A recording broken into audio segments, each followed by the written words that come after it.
Every April Fool's Day, my boyfriend joined his childhood friend in the same cruel prank, pretending to propose to me. Last year, I slipped the ring onto my finger, my heart full of hope. Suddenly, the mechanism snapped tight. Pain shot through my hand and I cried out. He apologized afterward and promised that this year the proposal would be real. As such, I arrived carefully dressed, believing him. Instead, I was met with a face full of cake. He reached out gently, wiping the cream from my face as if it were nothing more than a harmless joke. However, this time I took a step back. After 6 disappointments, I chose to walk away. So why was it that, in the end, he was the one consumed by regret? Every year on April Fool's Day, my boyfriend would team up with his childhood best friend to pull the same prank on me. He would pretend to propose. Last year, the two of them laughed like it was the funniest thing in the world, even though my fingers were almost crushed in the process. Later, he apologized and swore that this year would be different. This year, the proposal would be real. As such, when he called me again, sounding urgent and telling me to come to the place where we had our very first date, I believed him. I curled my hair, got my nails done, and spent extra time perfecting my makeup. I picked out a brand new outfit and even drafted the announcement post I was going to share once everything became official. However, the second I stepped through the door, smiling and full of excitement, a thick slab of cake cream slammed straight into my face. Laughter burst out from among the crowd and a girl's voice rang out, bright and smug. "I told you Whitney would show up, Nolan. You lost." Nolan Jones walked over and, just like always, gently wiped the cream off my face. "You got all dressed up," he said with a soft smile. "It's a shame about the outfit." Then he added, like it was nothing, "I made a bet with the guys about whether I could get you to come. I said you wouldn't.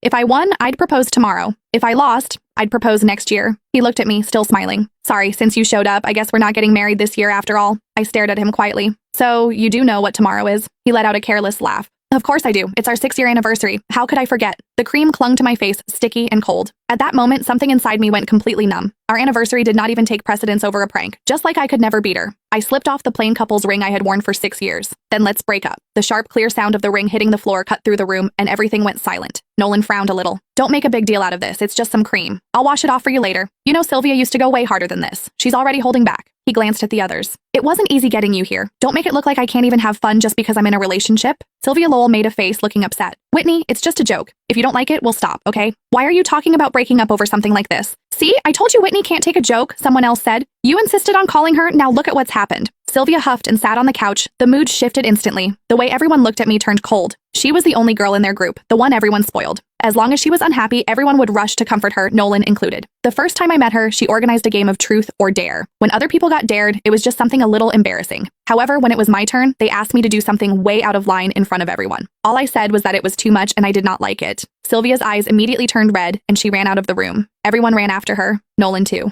The welcome party that was supposed to be for me ended with me sitting there alone. He never said anything about it afterward, but from that day on, he never brought me to their gatherings again, unless Sylvia said it was okay. Then Nolan looked at me, his brows pulled tight. "Whitney, apologize to Sylvia. Before, I would have swallowed everything. I would have forced a smile